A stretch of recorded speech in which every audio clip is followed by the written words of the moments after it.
Unacademy. Let's crack it. WBC W से मुझे ना WWE याद आ जाता है. So WBC these are white blood cells. इसका दूसरा नाम क्या है? These are also called as leucocyte. देखो साइट वर्ड कहीं भी आ जाए, साइट का मतलब ये क्या होता है? सेल है. Cell, erythrocyte, leucocyte, thrombocyte. Cyte यानी कि क्या है? सेल है. अब बेटा ये जो WBC है, they are involved in the defence mechanism of the body.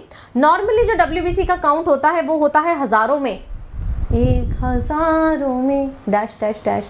तो ये भी है हजारों में. कितने हजार में है? इनका नॉर्मल अमाउंट है 6000 to 8000 ओनली पर मिलीमीटर क्यूब ऑफ ब्लड. जैसे RBC था बेटा 5.5 मिलियन पर मिलीमीटर क्यूब ऑफ ब्लड. ये सिर्फ कितने हैं? 6000 से 8000 पर मिलीमीटर क्यूब ऑफ ब्लड. ये नॉर्मल काउंट है. ये क्या है? Normal count. लेकिन जब तुमको हो जाता है इन्फेक्शन, जब तुमको हो जाता है बेटा कुछ ना कुछ, you know, when ever you get any bacterial infection, viral infection, तब बेटा WBC अचानक से शूट अप हो जाएंगे. नंबर क्या हो जाएगा? बढ़ जाएगा. वो भी नॉर्मल कंडीशन है. अगर कोई बैक्टीरिया वायरस आता है उस समय WBC का बढ़ना भी एक तरीके का नॉर्मल बॉडी रिस्पॉन्स है. लेकिन बैक्टीरिया वायरस आने के अलावा किसी और वजह से अगर WBC का अमाउंट बढ़े, increase in the amount of WBC abnormally, that is called as leucocytosis. तो मैं एक टर्म लिख रही हूं ल्यूकोसाइटोसिस, दूसरी लिखूंगी ल्यूकोपीनिया. पीनिया यानी कि लेस काउंट. ठीक है. So this is high WBC count and this one is low WBC count. ठीक है. तो ल्यूकोसाइटोसिस बेटा एक तो नॉर्मली आपकी हो जाती है जब तुम्हें कोई इन्फेक्शन होता है, और एक ल्यूकोसाइटोसिस का टाइप है दैट इज ल्यूकेमिया. आपने सुना हुआ है word? Yes. Have you heard about it? Everyone has heard about it. That is leukaemia. Leukaemia word बोला जाता है ब्लड कैंसर को. किसको बोला जाता है? Blood cancer. इसके अंदर भी बेटा WBC का अमाउंट ही क्या होता है? बढ़ता है. ब्लड कैंसर में भी किसका अमाउंट बढ़ता है? WBC का. बट वो जो increase in the amount of WBC है दैट इज ल्यूकेमिया. कोई और एब्नॉर्मैलिटी है तो ल्यूकोसाइटोसिस. और अगर लो हो गया है काउंट, या फाइट ही नहीं कर पा रहे हैं, इम्यून सिस्टम ही इतना वीक हो गया है, that is going to be leucocytosis. अब बेटा ये जो WBC है ना, दो तरीके के होते हैं. There are 2 types of WBCs. ठीक है. डिपेंडिंग कि इनके साइटोप्लाज्म के अंदर, मान लीजिए ये सेल है और ये सेल है, सेल के अंदर क्या होगा? साइटोप्लाज्म है. अगर बेटा इनके साइटोप्लाज्म में कुछ छोटे छोटे ग्रैन्यूल्स भी प्रेजेंट हैं, this type of WBC is called as granulocyte. इसको अपने लोग क्या बोलते हैं? ग्रैन्यूलोसाइट. अगर साइटोप्लाज्म के अंदर छुटके ग्रैन्यूल्स प्रेजेंट है, अगर मैं ये ग्रैन्यूल हटा दूं तो इसको क्या बोलेंगे? तो इसको बोल देंगे ए ग्रैन्यूलोसाइट. हाँ जी. तब क्या बोल देंगे इसको? ए ग्रैन्यूलोसाइट. तो अगर ग्रैन्यूल्स हैं साइटोप्लाज्म में तो ग्रैन्यूलोसाइट, नहीं है तो बेटा जी क्या हो जाएगा? ये ए ग्रैन्यूलोसाइट हो जाएंगे. ठीक है. क्लियर है बच्चों? हाँ जी. तो टाइप्स कर लें. Let us move on to the types of granulocytes and agranulocyte. तो सबसे पहले इधर अपने लोग करते हैं granulocytes. Okay, first type of granulocyte is called as neutrophils. First type is called as neutrophil. अब neutrophil कौन है? Neutrophil is one of the most abundant WBC. सबसे ज़्यादा most abundant. कितना abundant?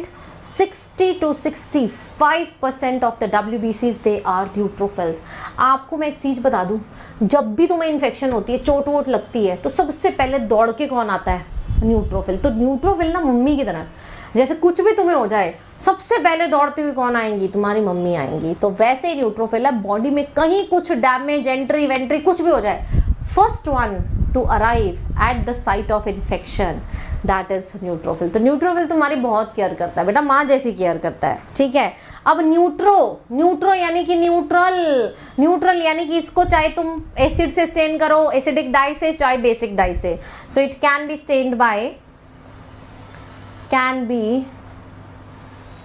Bye both acidic and basic dyes, ठीक है। अब neutrophil की बेटा अगर मैं शक्ल देखूं तो यार इसके अंदर जो न्यूक्लियस है ना, मल्टी लोब न्यूक्लियस है, ऐसा देख रहे हो, ये न्यूक्लियस है, yes. So it has got multi lobed nucleus.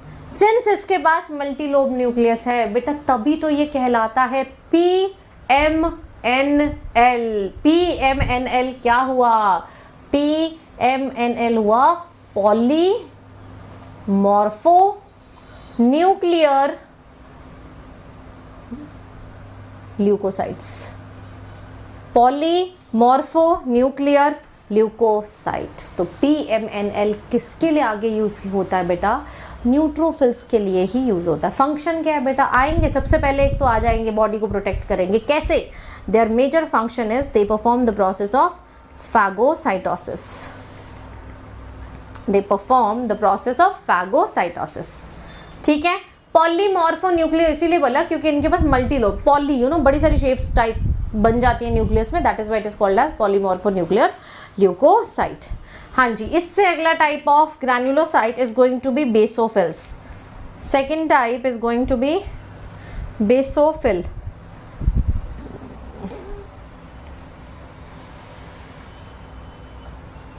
पहला हमने किया न्यूट्रोफिल, दूसरा हम कर रहे हैं बेसोफिल।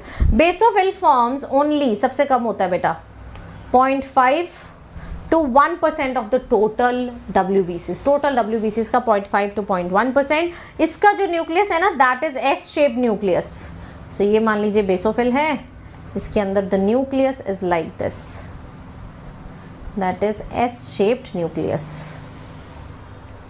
नाम में बेसोफिल है तो यार ये बेसोफिल क्या करेंगे? Can be stained by basic dyes, है ना, can be stained by basic dyes. हाँ जी, बेसोफिल का क्या काम होता है बेटा? बेसोफिल का वही काम है जो मास्ट सेल का है। याद है मास्ट सेल एनिमल टिश्यूज में? तो वही मास्ट सेल जब ब्लड में होता है तो बेसोफिल होता है। ये मास्ट सेल टिश्यू में चले जाएगा, अगर ये बेसोफिल टिश्यू में चला गया तो क्या हो जाएगा? मास्ट सेल हो जाएगा। तो क्या काम है बेटा? तीन चीजें सिक्रीट करेंगे। So their function is they are going to secrete histamine. बता दो हिस्टामीन का फंक्शन, मैं लिखूंगी नहीं क्योंकि बहुत बारी लिख चुकी हूँ। That is it acts as a vasodilator. It will secrete histamine which is a vasodilator. साथ ही में it is going to secrete heparin which is an anticoagulant. Third number पे it is going to release serotonin which is a vasoconstrictor। तो ये तीन चीजें जो function आपके मास्ट सेल के थे वही फंक्शन किसके हैं? आपके बेसोफिल्स के हैं, ठीक है। हाँ जी, तीसरे नंबर पे कौन आएगा? Third and the last type of granulocyte is going to be eosinophil. Eosinophil कितना परसेंट है? 2 to 3% of the total WBC is eosinophil. It has got bilobe nucleus. इस तरीके से बेटा जी बाइलोब न्यूक्लियस होगा। Let me draw it. Bilobe, headphone नहीं होते जैसे, वैसा ही देखो, हेडफोन शेप, बाइलोब न्यूक्लियस। बेटा इसका दूसरा नाम पता है क्या? It is also called as acidophil. Also called as acidophils. तो एसिड आ गया, एसिड यानी कि it can be stained by acidic dyes. Stained by acidic dye. हाँ जी, ये क्या करते हैं? ये करते हैं दे सुप्रेस दी एलर्जी। अगर तुम्हें एलर्जी हो जाए ना तो ये एलर्जी को सुप्रेस करते हैं।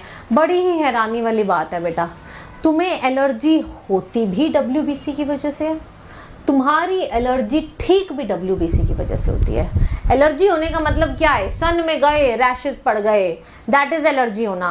जब तुम सन में गए, जब तुम्हारे रैशेस पड़े, बेटा वो किस वजह से पड़े? Because of histamine. हिस्टामिन किसने रिलीज किया? बेसोफिल ने। ठीक है, अब इस एलर्जी को बेटा ठीक करने का काम भी किसका है? इओसिनोफिल, जो भी क्या है? एक WBC। तो allergy happens due to WBC and allergy is suppressed also due to WBC। याद रहेगा? हाँ जी बिल्कुल। And involve in helminthic reaction. Yes, मैं लिख देती हूँ इसको यहाँ पर, also involve in helminthic reaction.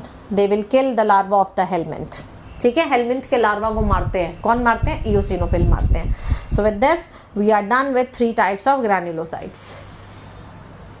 They kill the larva of WBC। हाँ जी आगे चलें। ग्रैन्युलोसाइट के बाद जो आपके पास आ जाएंगे that is going to be agranulocytes. Agranulocyte की बात की जाए तो आपके पास 2 सेक्शंस आ जाते हैं। First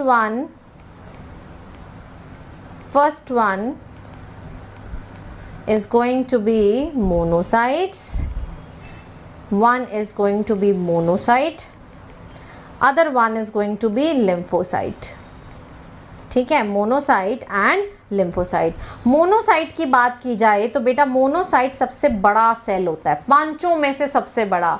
so it is one of the largest. Difference समझेंगे बेटा, सबसे बड़ा मोनोसाइट है लेकिन सबसे ज़्यादा कौन सा है? न्यूट्रोफिल। न्यूट्रोफिल का साइज सबसे बड़ा नहीं है, न्यूट्रोफिल का नंबर सबसे ज़्यादा है। साइज सबसे बड़ा किसका है? मोनोसाइट का। कैसा न्यूक्लियस है बेटा इनका? किडनी शेप न्यूक्लियस होता है, काफ़ी बड़ा न्यूक्लियस होता है, पूरी साइटोप्लाज्म में न्यूक्लियस फैला होता है। इस तरीके से किडनी शेप न्यूक्लियस है और इनका फंक्शन भी न्यूट्रोफिल्स जैसा ही है। They perform phagocytosis. क्या करते हैं ये भी? फैगोसाइटोसिस करते हैं न्यूट्रोफिल की तरह। ओके हाँ जी, लिम्फोसाइट लास्ट वाले बच गए। लिम्फोसाइट का नंबर हो जाएगा 20 to 25% is going to be lymphocyte. Lymphocyte का भी लार्ज न्यूक्लियस है। 2 तरीके के लिम्फोसाइट है, ये आपने ह्यूमन हेल्थ में पढ़ रखा है मेरे से। One is B lymphocyte, other one is T lymphocyte. B lymphocyte का काम है क्या बनाना? एंटीबॉडी। तो ये किस टाइप का रिस्पॉन्स जनरेट करते हैं? Humoral immunity is under B lymphocyte. ये जो टी लिम्फोसाइट है they are responsible for cell mediated immunity. कौन कहाँ बन रहा है? मैच्योर हो रहा है, ये आप जानते हैं। बी और टी दोनों बनते कहाँ हैं? Bone marrow. लेकिन बी की मैच्योरेशन कहाँ होगी? बोन मैरो में हो जाएगी। टी भैया जाएंगे थाइमस के पास और थाइमस के पास जाकर क्या होंगे? मैच्योर होंगे। क्या होंगे बेटा? थाइमस के पास जाकर मैच्योर होंगे। ठीक है, हाँ जी हो गया। देखिए आरबीसी की ज़िंदगी कितनी है? अगर मैं बात करूं आरबीसी की ज़िंदगी की तो आरबीसी का बेटा जो लाइफ स्पैन था ना दैट वाज जस्ट 120 डेज। उसके बाद बेटा जी इनकी कब्र खुद जानी है, इन्होंने मर जाना है। ठीक है, and the graveyard of RBC was spleen. Graveyard of RBC is spleen. कौन है बेटा? स्प्लीन। अगर मैं बात करूं आपके WBCs की, WBC की ज़िंदगी कितनी है बेटा? वो वेरी करती है। हर टाइप के WBC का जो लाइफ स्पैन है वो डिफरेंट है। जनरली अगर मैं देखूं, अगर लाइफ स्पैन देखें तो 1 हफ्ते का ही होता है। So life span is generally 7 to 8 days, but few can live for years. 20 साल 30 साल भी रह सकते हैं, but generally their life span is 7 to 8 days। कुछ जो बेटा रिस्पॉन्स में बनते हैं, सेकेंडरी इन्फेक्शन में आते हैं, वो क्या होते हैं? They can live for many years. So with this we are done with the WBC। WBC के बारे में हमने कर लिया है।